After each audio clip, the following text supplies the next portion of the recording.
আপনারা দেখছেন Bankura TV breaking news. Bankura টিভিতে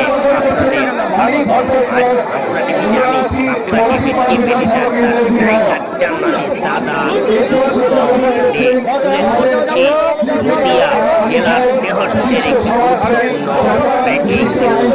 নদিয়ার তেহট্টের ঘাটা গ্রামে বীর শহীদ আলী শেখের শ্রদ্ধায় দাদা রফিকুল শেখ এবং নদিয়ার তেহট্টের পাথরঘাটা গ্রামে বীর শহীদ আলীকে শেষ শ্রদ্ধা। সেই খবর আপনারা দেখতে থাকুন একমাত্র বাঁকুড়া টিভির পর্দায়। গোসল হওয়ার পরে আর হ্যাঁ আচ্ছা, বাড়িতে জানিয়ে দেওয়া হোক যে যারা শ্রদ্ধাঞ্জলি দেওয়ার আছে তারা ওখানে দিয়ে দেবে। গোসল হয়ে যাওয়ার পরে পার্থিব শরীরকে কেউ স্পর্শ করবে না। এখানে যেটা স্যালুট দেওয়ার সেটাই হবে, আর যেটা শ্রদ্ধাঞ্জলি দেওয়ার দরকার সেটা আপনারা বাইরে দেবেন। পার্থিব শরীর স্পর্শ করা হবে না। ধর্মে যেটা বলছে সেটা আমরা পালন করতে বাধ্য। মা বোনেরা, আপনারা ময়দান ছেড়ে আস্তে আস্তে ধীরে ধীরে চলে যান। কাজের শেষে জানাজা হবে।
ওদের দম আছে ইন্ডিয়ান আর্মি ধর্ম, হিন্দু মুসলিম শিখ ইসাই সব মিলে আমরা বসে আছি বর্ডারে, আপনারা শান্তিতে থাকেন।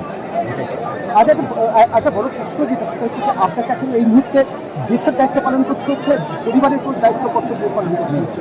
सबसे मेरा दायित्व जो है वो है देश की, जो कि मैं बिल्कुल बॉर्डर में तैनात था, जो कि भाई अचानक डेथ हुआ, सर्वोच्च बलिदान दिया। सीओ बोला ठीक है साहब आप पहले घर देख के आओ, उसके बाद फिर आ जाओ। पहले भाई को चिंता के आ जाओ, उसके बाद फिर जाऊँगा। मेरा सर्वोच्च हमेशा क्या है, मेरा देश है। सबसे पहले मेरा देश है, उसके बाद मेरा परिवार है। আরেকটা বিপদ হওয়ার সম্ভাবনা থাকবে। দয়া করে তোমরা নেমে যাও, এটা আমাদের অনুরোধ। তোমরা নেমে যাও ওখান থেকে, উপরে পাঁচিল থেকে দেখা যাবে, যারা পাঁচিলে বসে আছে ওখান থেকে দেখা যাবে। কিন্তু যদি তোমরা নামার সময় তাড়াহুড়ো করো তাহলে আমরা একটা বিপদের সম্মুখীন হবো। তোমাদেরকে আমরা বারবার অনুরোধ করছি, গাছের ডাল থেকে দয়া করে নেমে যাও, গাছের ডাল থেকে নেমে যাও। আমাদের সম্পূর্ণ শেখের প্রতি শেষ কৃত্য যাতে আমরা সুস্থ হয়ে যাতে পারি, যাতে সেটা কোনো দুর্ঘটনামুক্ত ভাবে করতে পারি, আমরা সেই আবেদনটুকু সবাইকে রাখবো। আমরা সকলে আবেগপ্রবণ তার প্রতি। আমরা একাধারে আমরা প্রচন্ড গর্বিত যে তিনি আমাদের পাথরঘাটের মানুষ তথা নদীয়া জেলার মানুষ তথা পশ্চিমবঙ্গ তথা সারা ভারতকে উনি গর্বমুখর করেছেন।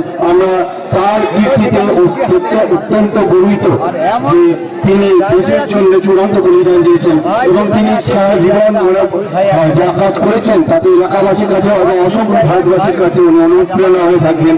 তাকে দেখে অনেক যুব সম্প্রদায় আমাদের দেশপ্রিয় আমরা এখন উপস্থিত হয়েছি, যাতে সেটা সৃষ্টি হয়। সকলের কাছে আবেদন, কিছুক্ষণের মধ্যেই তার পবিত্র শরীর আমাদের এখানে আসবে, তখন দয়া করে সকলে একটু সংযমী থাকবেন, কেউ ব্যারিকেড ক্রস করবেন না। ব্যারিকেডটা অলরেডি কিছু কিছু জায়গায় একটু লড়ে গেছে, হেলে গেছে, আপনারা একটু সংযমী থাকবেন। মনে মনে আপনারা গভীর শ্রদ্ধা জ্ঞাপন করে নিজ নিজ জায়গা থেকে যেখানে যে আছেন সেখান থেকে যদি আমরা শ্রদ্ধা জ্ঞাপন করতে পারি, তাকে অযথা উত্তেজনা বা অতটা আগ্রহ বা অতটা কৌতূহল আমাকে পৌঁছতে পারবো না। সকলে আমরা চূড়ান্ত আবেগ এবং শ্রদ্ধা এই মুহূর্তে ঘনীভূত হয়েছে, সেটা যাতে আমরা নিজের জায়গায় সুস্থভাবে তাকে জ্ঞাপন করতে পারি, তাকে শেষ বিদায় জানাতে পারি, সেটাই আমাদের মুখ্য কাজ হয়ে থাকবে। আপনারা অযথা কেউ আমরা পৌঁছায় প্রকাশ করে ব্যারিকেড অতিক্রম করবো না, বাস অতিক্রম করবো না। আমরা সংগ্রামী থেকে তাকে আমরা শেষ বিদায় জানাবো।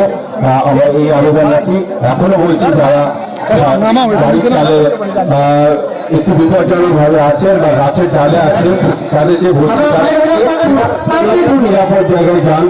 বারবার অনুরোধ করছি আপনারা একটু নিরাপদ জায়গায় যান।